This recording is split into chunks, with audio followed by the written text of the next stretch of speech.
Good morning, good morning. How are y'all? How's everybody doing today? I hope wonderful. I recognize the senator from the 28th. Good Reading morning, the Mr. President. Happy Monday. Hope everybody recovered after crossover day. We got a beautiful day here in the Georgia State Senate. Today is actually Sun's Day, which is a good day. It's also Hug a GI Day, and it's Grammar Day.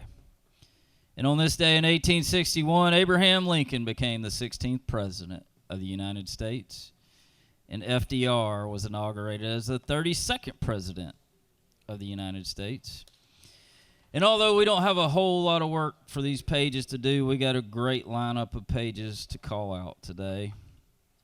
Leading off out of Moreland, Georgia, my very own nephew, Topher Allman. Out of Deering, we have Corbin Blackwelder. Out of Alpharetta, we have Nathaniel Hall. Out of Brazelton, we have Zoe Castillo. Out of Monarch Villas, we have Flordalia Aguilar Hernandez. Out of Dunwoody, Matthew Becerra. Out of Marietta, Bella Lala. Out of Duluth, A.J. Georgantis. Out of Duluth, Ashan Shah. Out of Duluth, Viana Zhao. Out of Forsyth, Megan Amos. Out of Marietta, Ruthie Anderson. Out of Smyrna, Chloe Esslinger. Out of Juliet, we have Branson Flythe. Out of Forsyth, we have Samantha Head and Taj Jones. Another one out of Smyrna, we have Addison Kelly. Out of Mapleton, we have Elizabeth Muter. Out of Barnesville, we have Lola Hart Smith. Out of Smyrna, we have Leah Umberger. Out of Marietta, we have Alexander Shepard. And out of Chatsworth, we have Elizabeth Rackley. Y'all give our pages a big round of applause. We appreciate y'all sacrificing and being out of school today and being with us today. We know that was tough for you. Mr. President, this journal's getting mighty thick, but I had a 3-day weekend to get through it. It's been read and found to be correct. You got a nice fresh haircut too there, Senator. Well, Mr. President, when we have a little time off like we did on Friday, I decided to be useful with it. I mean, you also left out, we've got Brass Day here today. You need to introduce everybody to your entire family that's here as well. Well, Senator. sure. So we have my brother-in-law, Christopher Allman, his wife, my sister, Dr. Elizabeth Allman, going to be the doctor of the day. My father, Robert Brass, whose 75th birthday was yesterday. All right. My mother, Linda Brass. Mm-hmm. My niece, Caroline Brass. My sister-in-law, Sally Brass. My nephew, J.D. Brass. And my brother, Rob Brass, who is going to be the pastor of the day. All right. And then, of course, my wife, Megan Brass. All right. Let's give the Brass family a big round of applause.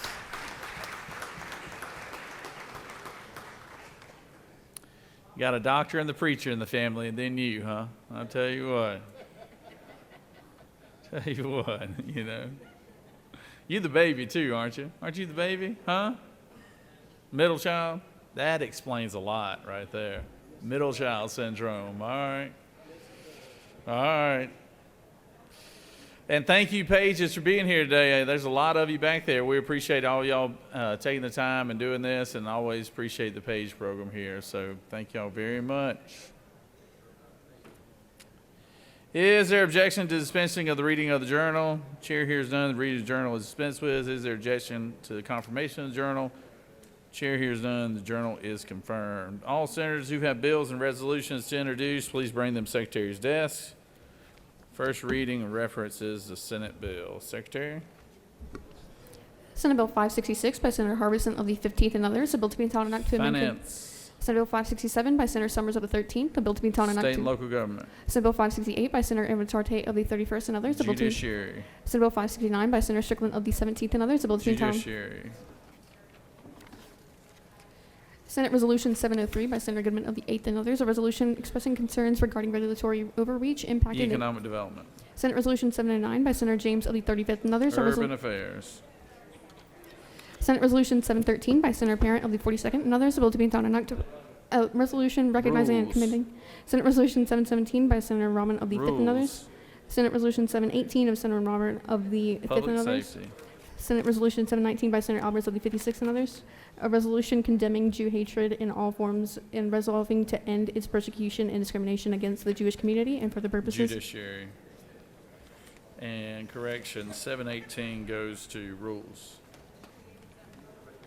And 719 is public safety. Senate Resolution 721 by Senator Evans-Tarte of the 31st and others, a resolution proposing an amendment to the Constitution so as to authorize the General Assembly to prohibit parole for illegal aliens or to prescribe the terms or conditions of parole for... Judiciary. If I can place the order, Mr. President. First reading and references to House bills.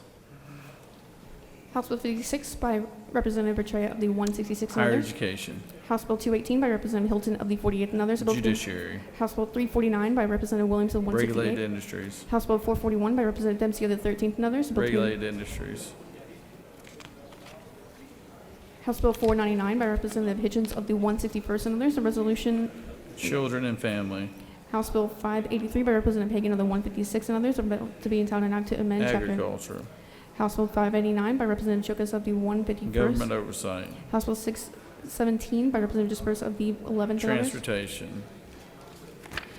House Bill 625 by Representative Mathis of the 149. Economic development. House Bill 663 by Representative Hatchett of the 155th. Health and human services. House Bill 839 by Representative Dempsey of the 13th and others. A bill to be entitled. Regulated industries. House Bill 844 by Representative Earhart of the Regulated industries.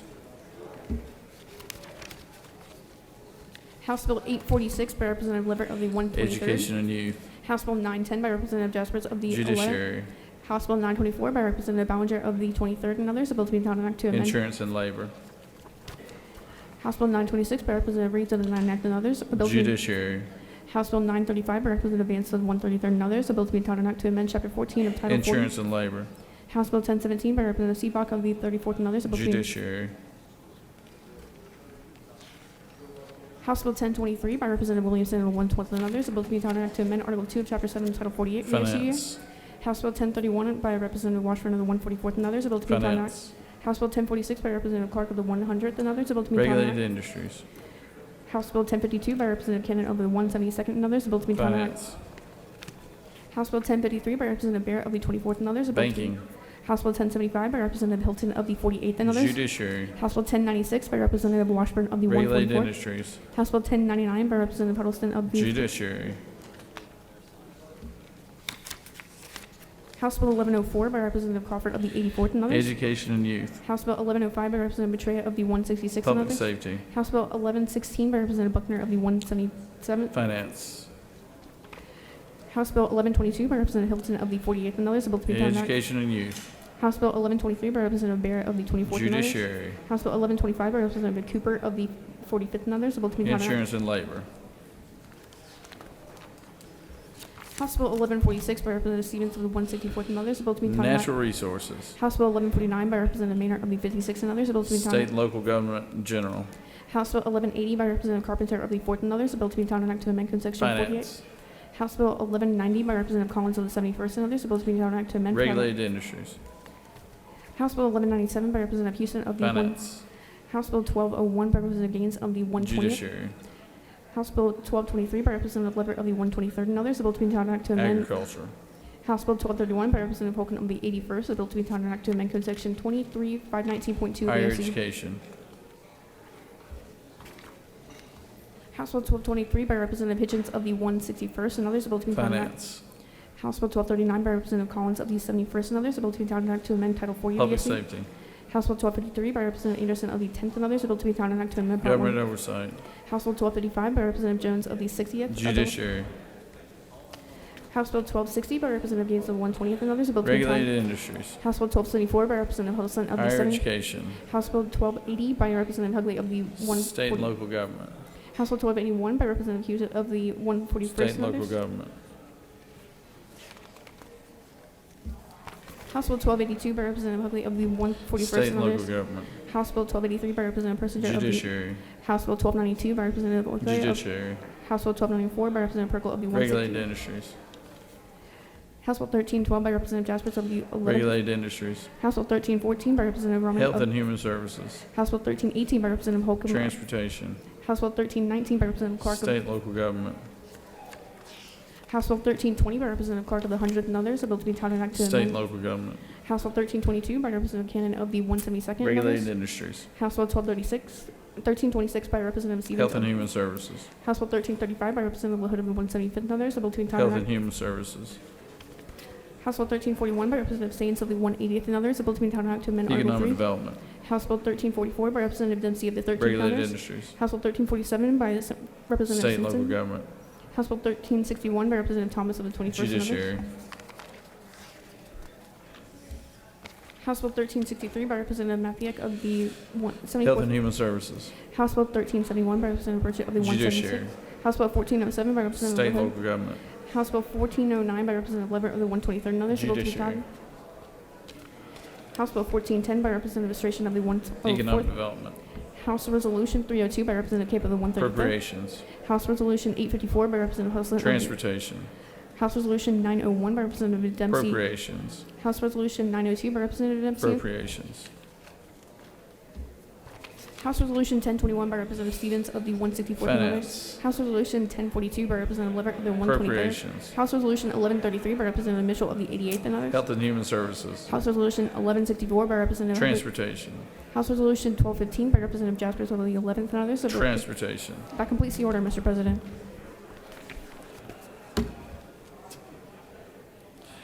Secretary will read reports of standing committees. Mr. President, the Senate Committee on State and Local Government Operations has had in consideration the following legislation and has instructed me to report the same back to the Senate with the following recommendation: that Senate Bill 531 do pass, Senate Bill 558 do pass, Senate Bill 560 do pass, and Senate Bill 562 do pass. Respectfully submitted, Senator Ginn of the 47th District Chairman. That completes the order, Mr. President.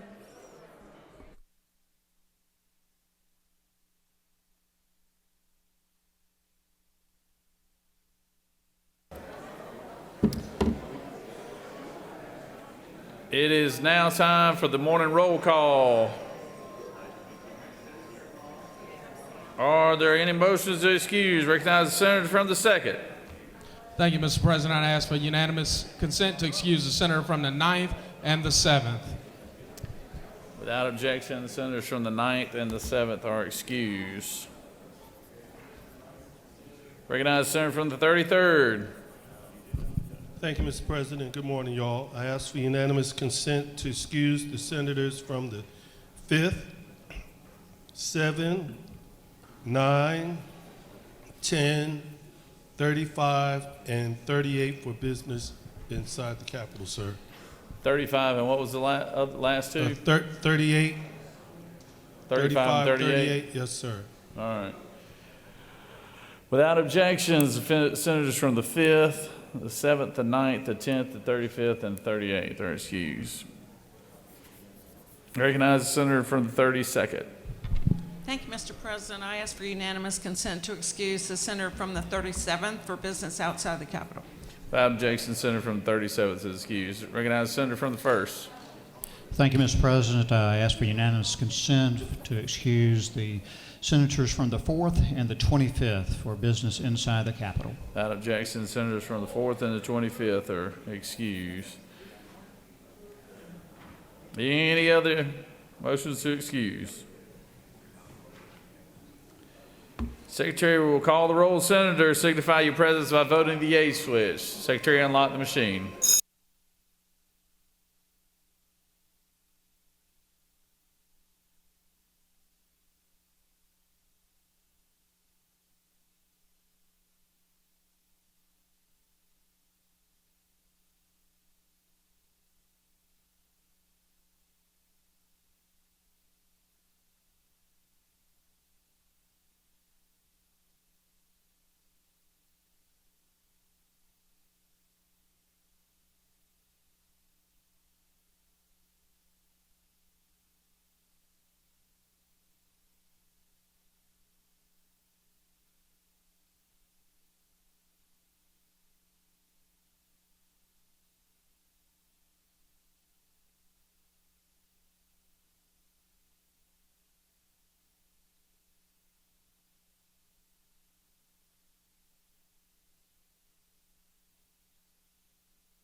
It is now time for the morning devotion. All senators, please take your seats and cease all conversation. I would ask that the doorkeepers secure the chamber at this time.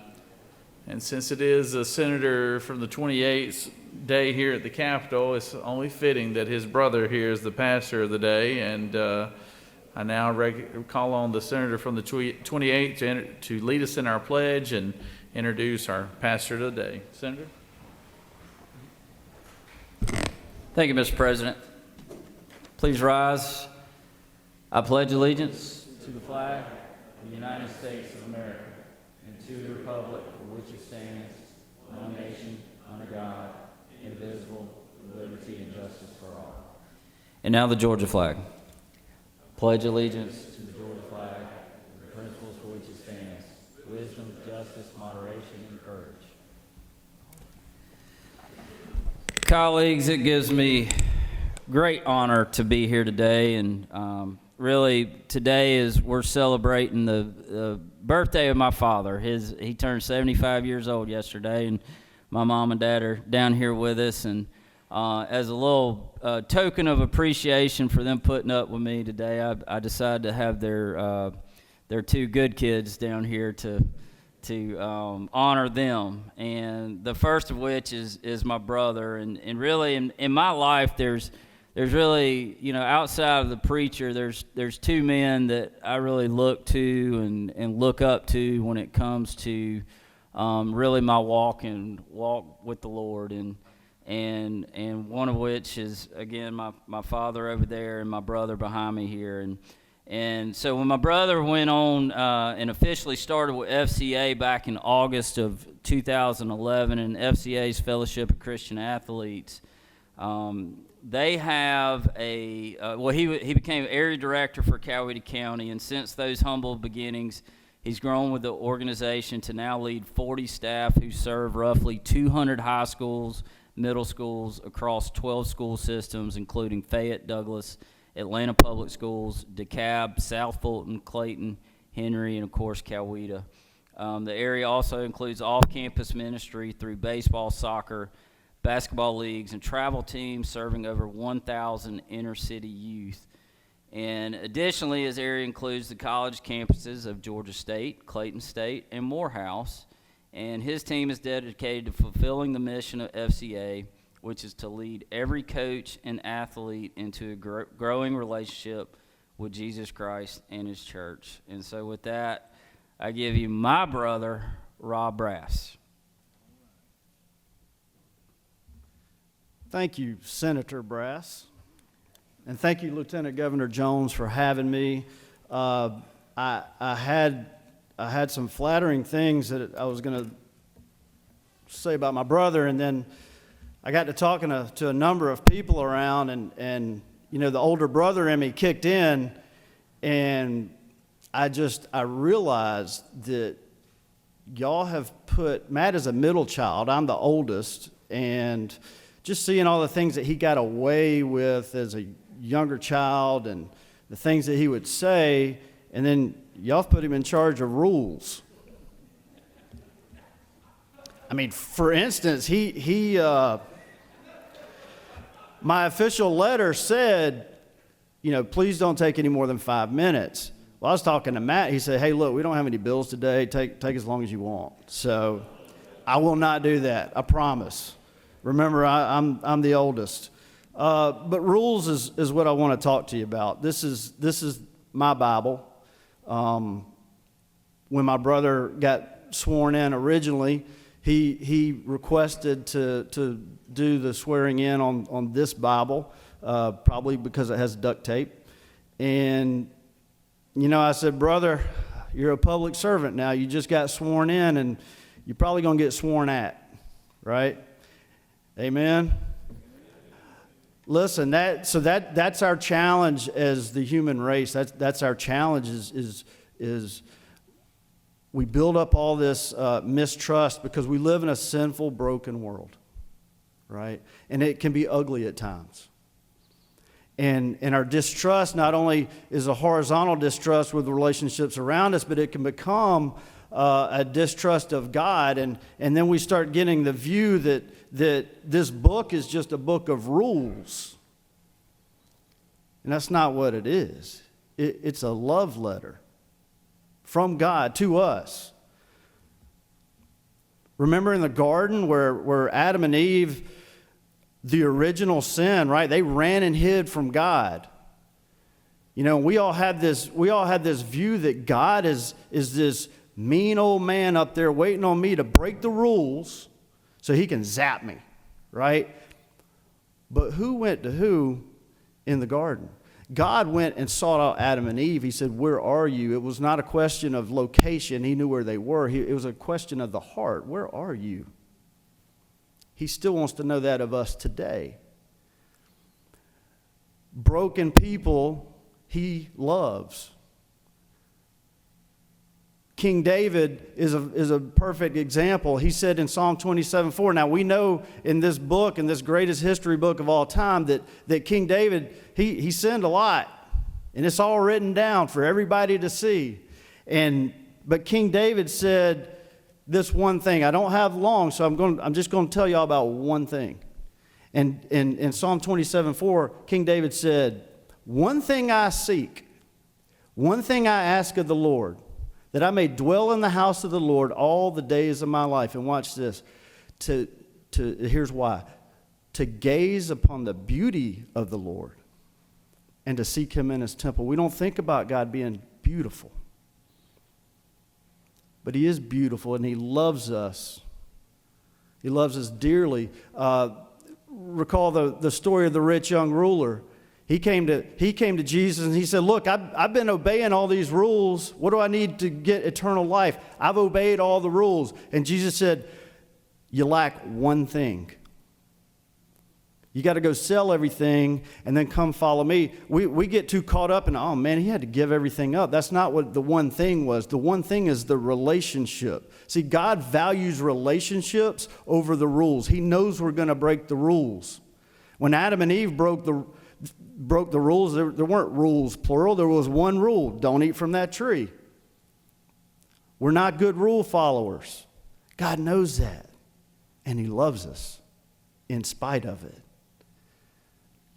That's what that was about. Recall the story of Mary and Martha, the sisters. And he went to their house, and Martha is over here. She's trying to do all this stuff. She's trying to earn Jesus' love and his validation. And she gets frustrated because her sister Mary's just sitting over there at the feet of Jesus, listening to what he had to say. And she gets so frustrated, and we all do this.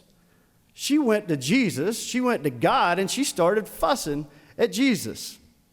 Well, she's not doing this and this and that. And Jesus just said, "Martha, Martha, Mary is doing that one good thing. She's building her relationship with me." That's what he wants. The Apostle Paul talks about in Philippians, "I forget everything else. Nothing else matters but knowing God. And then this one thing I do, I forget everything in the past and I'm pressing forward to my reward in Christ Jesus." That one thing. So if you don't remember anything else that I say today, just remember the one thing, and that's God wants a relationship with you. See, our belief drives behavior, so he's more concerned about our heart. We get too worked up about trying to be clean before we go into church.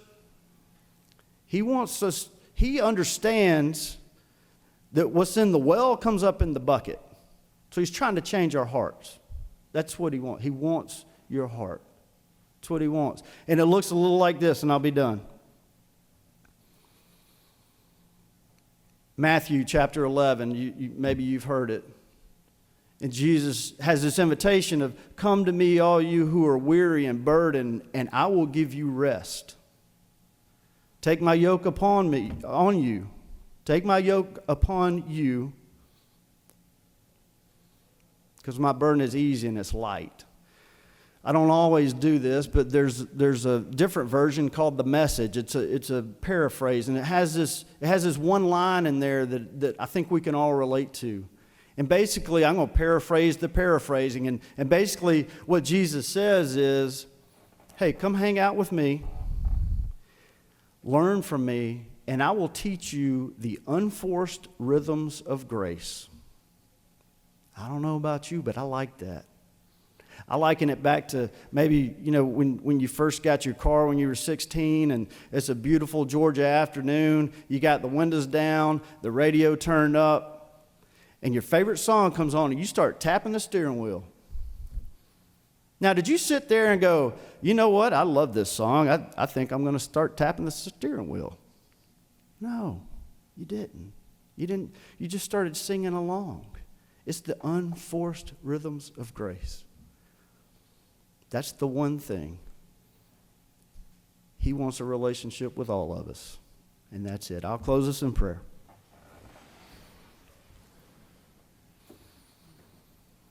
Heavenly Father, we thank you for the gift of your Son, Jesus, to restore the relationship that we have messed up.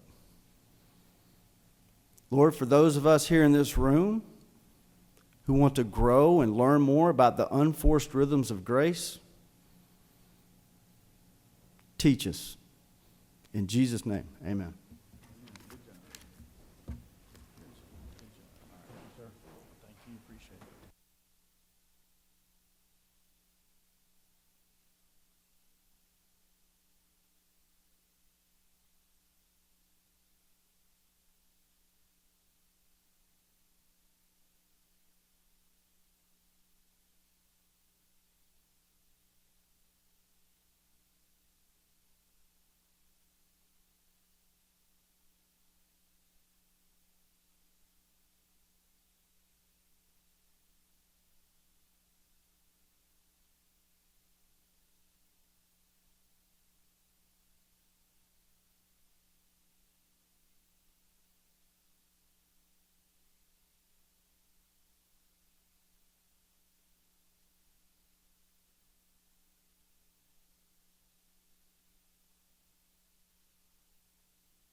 if I could have everyone's attention, if I could have everybody's attention, please.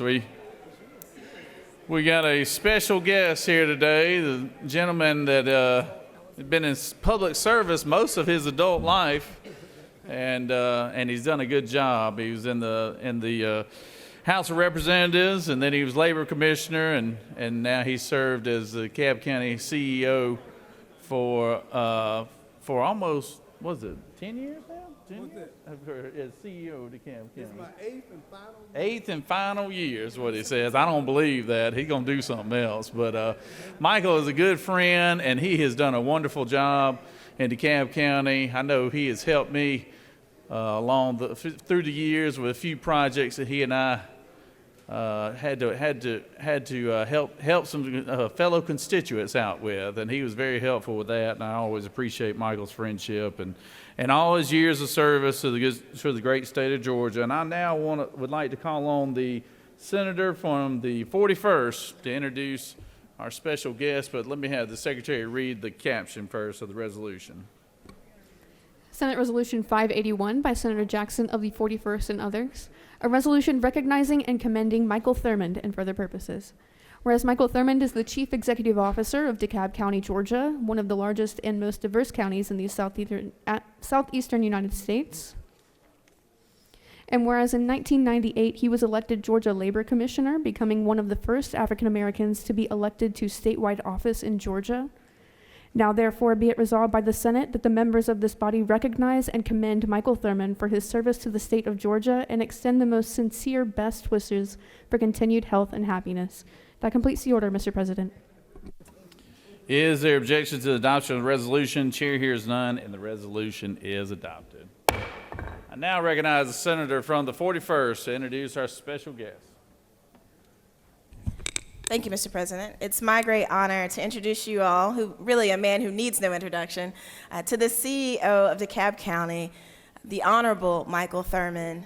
He served just across the hall in the House, and when he was elected, he was the first black person elected from Clark County since Reconstruction.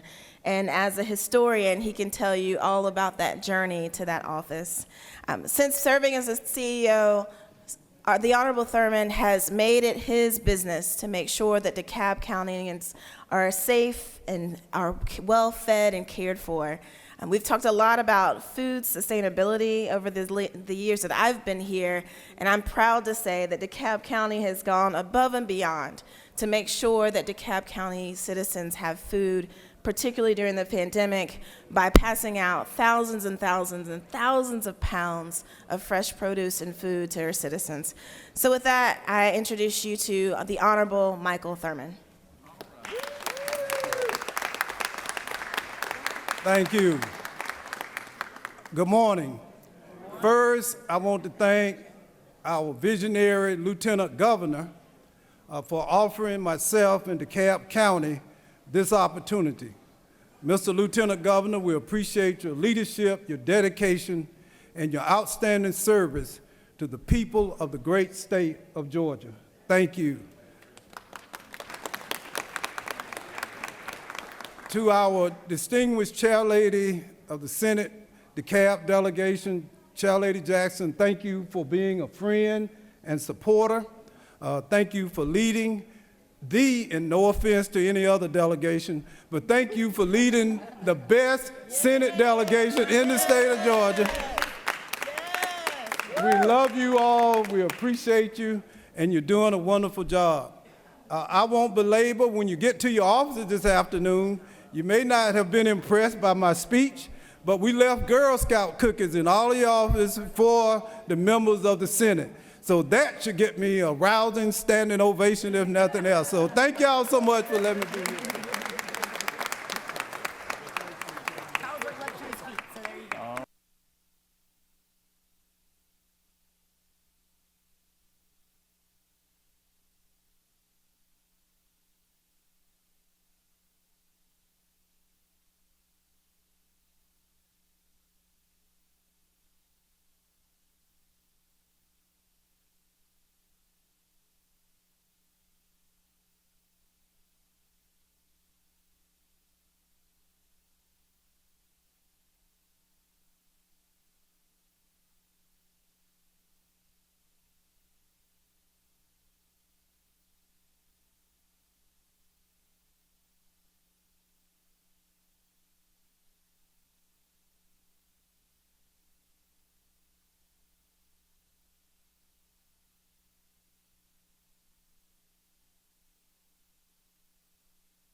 It is a pleasure to have the United Negro College Fund here with us today, and we've got some special people who represent that organization.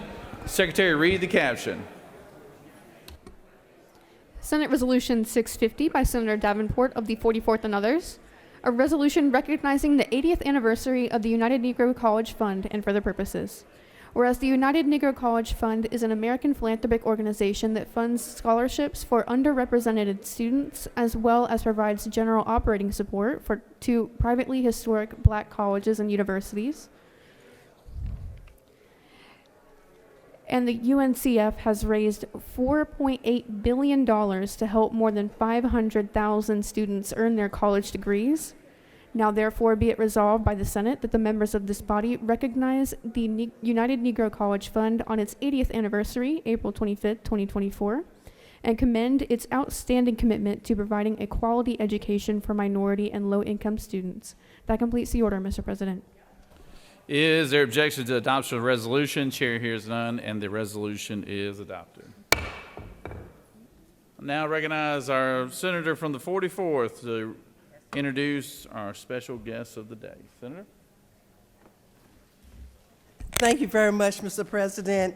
Colleagues, I am so delighted to be in the Georgia State Senate in 2024 as we recognize the United Negro College Fund for 80 years of wonderful service. This organization was founded on April 25th, 1944 by Dr. Frederick Patterson and Dr. Mary McLeod Bethune and many more to assist universities and colleges as HBCUs. And today we have about 37 member institutions. This organization does wonderful work. You probably see it every December here in Atlanta, the Mayor's Mass Ball that raises all these millions of dollars to help these HBCUs and historically black colleges and universities. One here in Atlanta, the Mayor's Mass Ball, and of course Columbus. And the senator from the 12th has joined, from the 15th has joined me on stage today. So we are delighted. We have with us the Assistant Vice President, Ms. Justine Boyd, and also Mr. Joshua Menifee, here representing the United Negro College Fund. But we want UNCF to know that we support this organization and will do all we can. You know, there are about 104 or 106 HBCUs around today, all across this country, but the UNCF institutions here, you know, in the Atlanta University Center, and also in Payne College, and all these other institutions. So we are delighted to have them here today. I'm going to ask Ms. Justine Boyd if she would please come at this time. Please welcome her.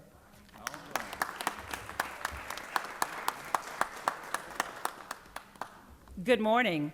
And thank you, President Jones, to the distinguished members of the Georgia Senate, and a very special thank you to Senator Gail Davenport for supporting us. She has been an ambassador and cheerleader for UNCF for decades, and we are just simply delighted for her leadership and support. I also want to acknowledge Senator Harbison from Columbus, Georgia. Whenever we're in Columbus, he is always there front and center. We can always depend on him, and we certainly appreciate you as well.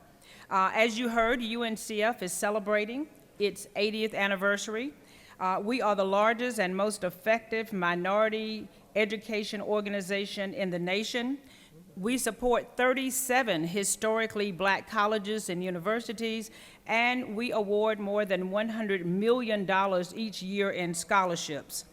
To date, we have raised more than $6 billion to ensure that all students have access to a quality education. I simply want to say thank you for your loyal support of the United Negro College Fund, its students and colleges. We would not be able to provide the education to our students without your help. Thank you for caring about our schools, about UNCF, our students, and thank you for remembering that a mind is a terrible thing to waste, but a wonderful thing to invest in.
We always like to introduce our docs of the day, but got a special connection to one today. Senator from the 28th has his sister here as our doctor of the day. So I'll recognize the senator from the 28th to introduce his baby sister here. So.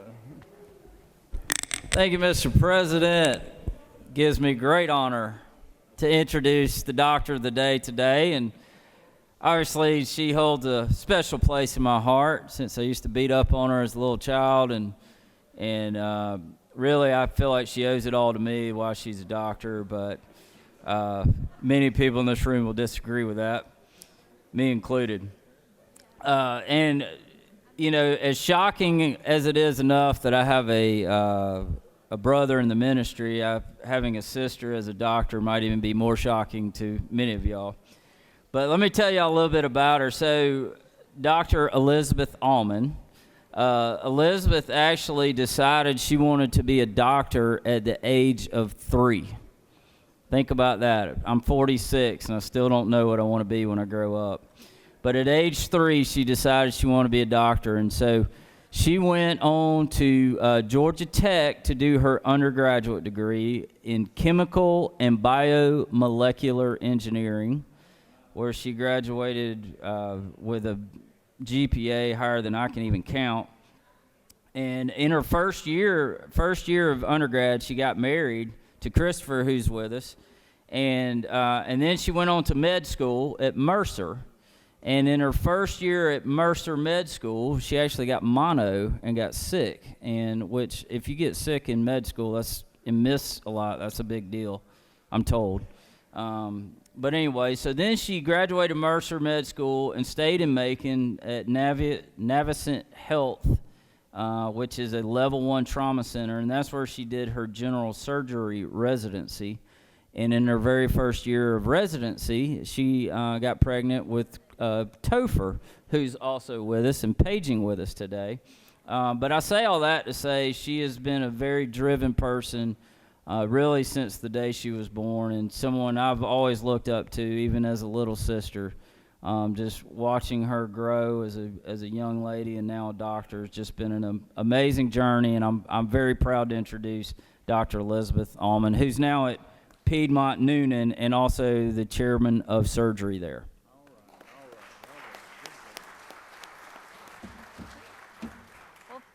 Oh, have to move this down. Most people probably don't after Matt comes up here.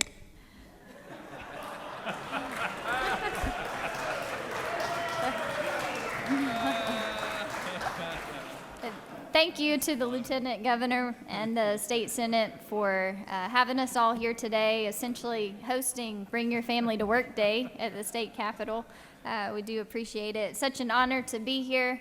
If you do stop by to see me at the medical office, please don't hold it against me that Matt's my brother. You know, I'll never forget as a young doctor coming straight out of residency and going back to our hometown to start practicing. Had a lady come into my office. She was in her late 80s, and she was kind of looking me up and down as she walked in the room and said, you know, I always swore I'd never have a doctor take care of me that was any younger than I am. And again, you know, looking at her chart, remembering that she's in her late 80s, I said, well, ma'am, at some point you're going to run out of options. And, you know, she said, you know, I never really thought about it like that. I guess you're right. So, you know, state of Georgia is the best place to live and to work, raise a family.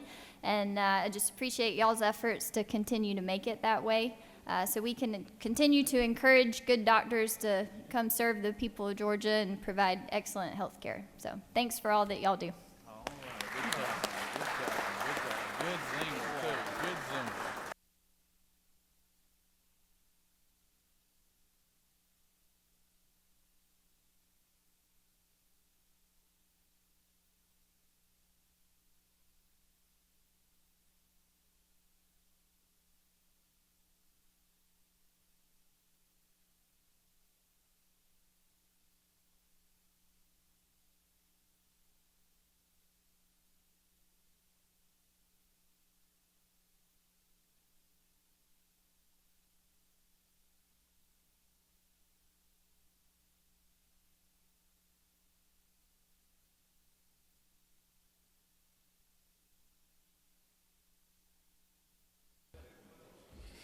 All right. Are there any unanimous consents?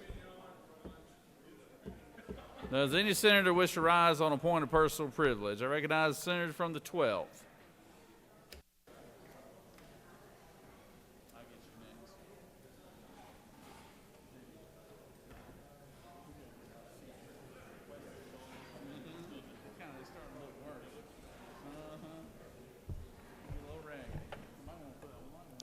Good morning, colleagues.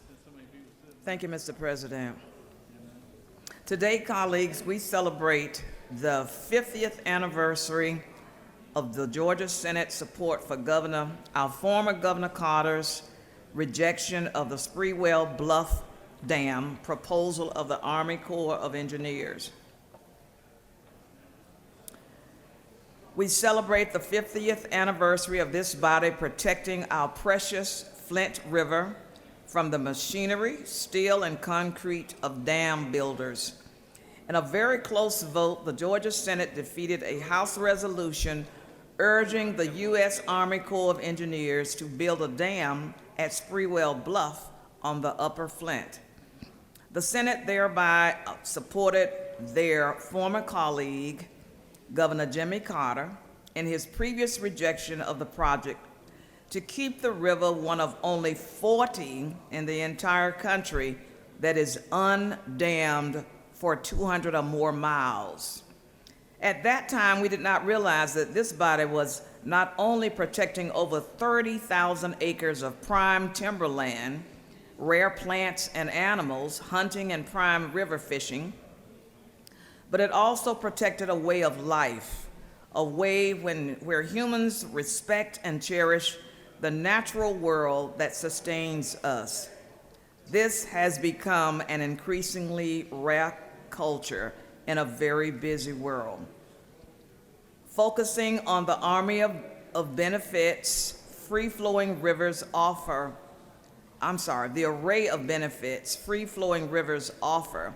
we can enjoy lifestyles and riverfront property values and generate permanent business opportunities. Hunting, fishing, and aquatic tourism that supports outfitters, guides, rental property owners, grocers, campground operations, and such. What was known and what then Governor Carter discovered for us is that the federal government's U.S. Army Corps of Engineers had cooked their books to justify many abuses. Governor Carter himself, an engineer trained at the U.S. Naval Academy, dug into the huge pile of documents concerning the Sprewell Dam project and found that the Corps had exaggerated quite a few of the supposed benefits of the reservoir. And today we want to thank President Carter from afar for all that he did to sustain and preserve our precious Flint River. Thank you, Mr. President, and I'll yield the well.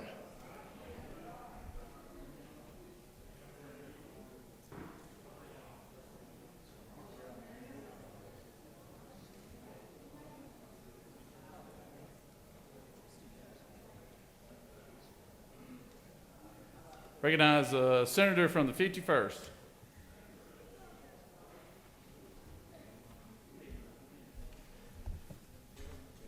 Thank you, Mr. President. Senators, I want to first start out by thanking everyone for their hard work. Last week, it was a long week. We finished up strong on Thursday night, passed a lot of good legislation. Hopefully, most of it will get through the House chamber over the next 3 weeks. But I just wanted to give you a couple numbers.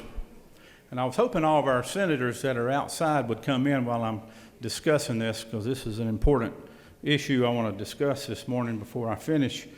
But just to give you a few numbers and a recap, so far through March the 1st, the Senate has passed 67 House bills.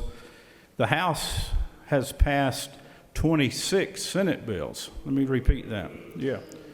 The Senate passed 67 House bills through March 1st. The House has only passed 26 Senate bills. What have they been doing? I can't ask the question, but thank you, Senator. The Senate, on the other hand, has passed 139 Senate bills, and the House has passed 280 House bills. So the House is outpacing us 280 to 125. So there's a lot of work for us to do. We've heard all the first readers this morning coming in from crossover day. So the Senate committee structure has a lot of work to do over the next 3 weeks to perfect the House bills. And I want to encourage all of you members of committees and you chairmen to make sure you perfect your bills over the coming weeks, because when they get to the floor of the Senate, we don't want to have 3 hours of debate to try to correct some of the mistakes that were made. I want to also talk about the budget. A deal was made earlier this year between the House and Senate leadership that the House would pass their big budget over to the Senate before crossover day or by crossover day. Obviously, the House has failed to do that. So we're looking at hopefully getting the budget out of the House this week. Mr. President, I'm going to recommend that this Senate chamber not consider any House bills on the floor of the Senate until the House passes its budget. Now, before this light turns red, I want to talk about one last thing. Obviously, this is qualifying week. It's important that we all decide whether we're going to run again or not. People back home make that decision. So as the majority leader of the Republican Party in the Senate, we're looking for good candidates to run for office to become Republican senators. And I'm sure the minority party is doing the same thing. But we've been given an award out from time to time in the Senate for the last year and 3 months. It's called the Golden Elephant Award. And this award has been given to deserving senators who were primarily pushing conservative ideologies and good, strong, fiscal, responsible pieces of legislation. And we've been given that award from time to time. But last week, we saw benefits of giving it to someone from the minority party. One of our senators from the minority party went above and beyond the means of a true patriot. And so we're going to issue this award this morning to a senator who helped us on religious freedom last week. We cut the debate short by several hours because he was worried about passing other good conservative measures in our Senate chamber. This senator also helped us on a small, little, simple licensing plate. In fact, made an amendment to include a former president's name on that license plate. Another good, strong conservative measure. So, Mr. President, I'm going to leave this elephant up here, and I hope the recipient of this week's award will come forward and accept it with humbleness and gratitude. And this award goes to the senator from the 14th District. Congratulations.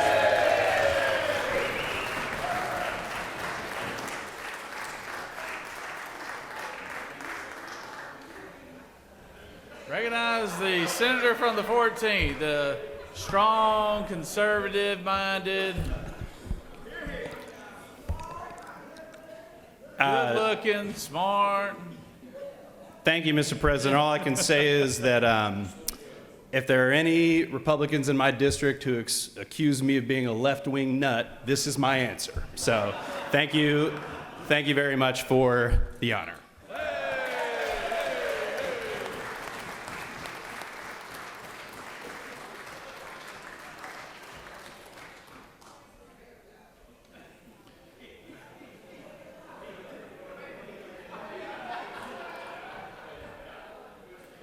Every once in a while, you get one far enough to the left and far enough to the right, they're going to meet each other at some point in time.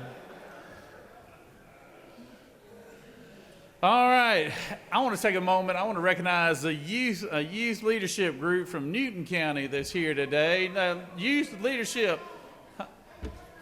Wait, come on, stand up here, senators.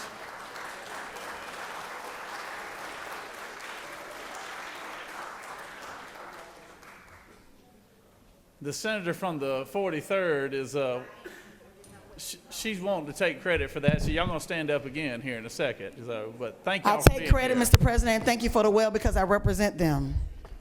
This Newton County Youth Commission is a group of wonderfully smart young people who are appointed to represent the students and the interests and needs of their peers in their community. The commission is typically made up of high school students who are passionate about making a positive difference in their community. The Youth Commission acts as an advisory board, making recommendations and providing input on issues that affect young people in Newton County. I share this county with the senator from the 17th who is not in the chamber at this point in time. But if you will please stand again for your senator. Thank you so very much. He's your lieutenant governor, but I'm on the ground with you. Thank you, Mr. President, and I do yield the well. Oh, man. Chairman, you see what kind of trouble you got me in down here? Huh? Thank y'all for being here. Y'all doing a great job, kids, ladies and gentlemen. So, all right. Let's see. Recognize Senator from the 49th.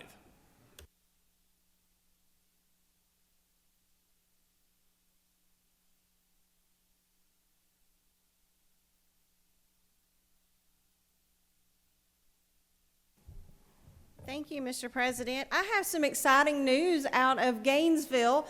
So over the weekend, there was a state basketball tournament played. It's the GIAA, which is, I guess, the independent schools basketball championship. And Lakeview Academy girls, ladies, and boys, gentlemen, both won the state championship. So I'm pretty proud of my daughter's former high school. It's a big deal in Hall County. It's the first time they've ever done it. So good news. Thank you, Mr. President.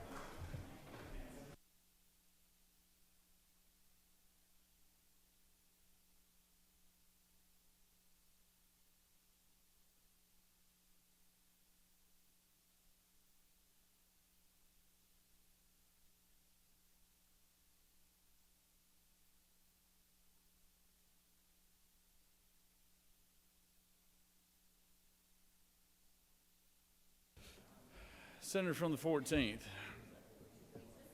Recognize Senator from the 14th.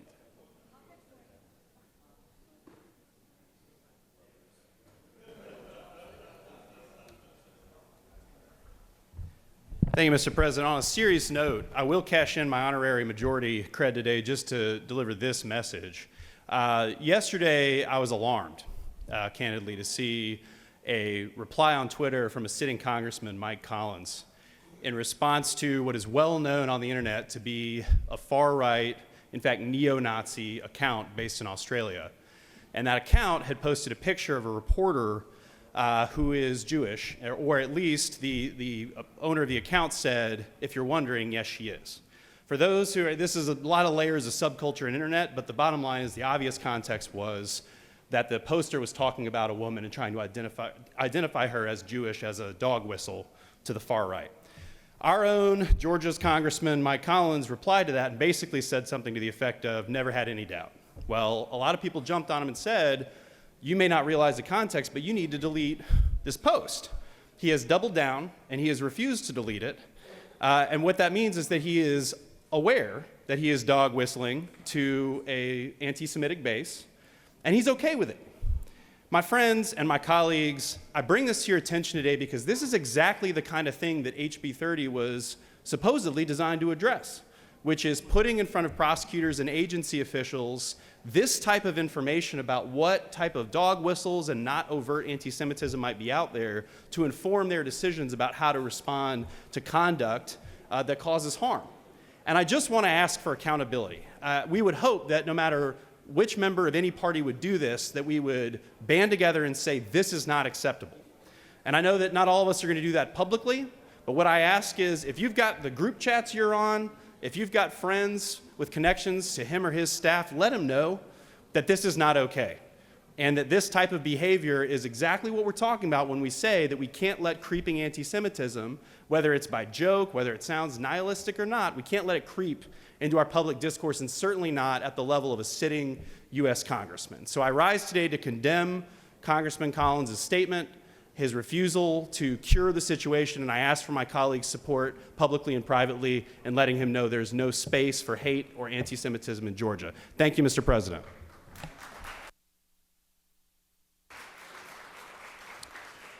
Does any other senator wish to rise on a point of personal privilege?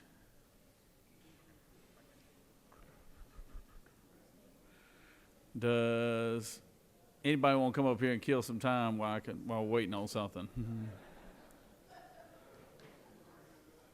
Come on, Senator from the 43rd. I know you got something to say. Come on up here. I recognize you here. So, all right. You have a local consent calendar in front of you of privilege resolutions. Does any senator wish to remove a resolution from the consent calendar? Is there objection to the adoption of the resolutions on the consent calendar? Chair hears none. The resolution on the consent calendars are adopted. Any motions to withdraw or commit? Hearing none. You have before you a consent calendar of local bills. Ms. Secretary, do we have any objections? Have any objections been filed? No objections have been filed, Mr. President.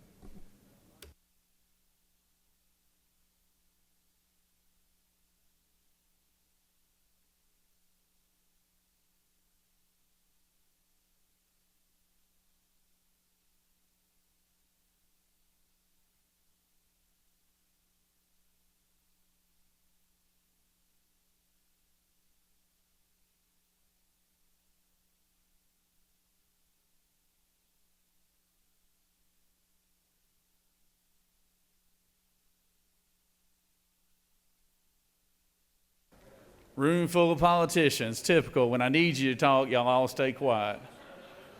Days I'm trying to get through stuff, all y'all want to come up here and talk about all your woes back home. So, all right. Is there objection to agreeing to the report of the Committee on State and Local Government Operations, which is favorable to the passage of the bill on local consent calendar? Chair hears none. The report of the committee is agreed to. Questions on the passage of the bill on the local consent calendar? All those in favor of the vote, yea. Opposed, nay. Secretary will unlock the machine.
On the passage of the bill, the yeas are 45 and the nays are 0. This bill on the local consent calendar, having received the requisite constitutional majority, is therefore passed.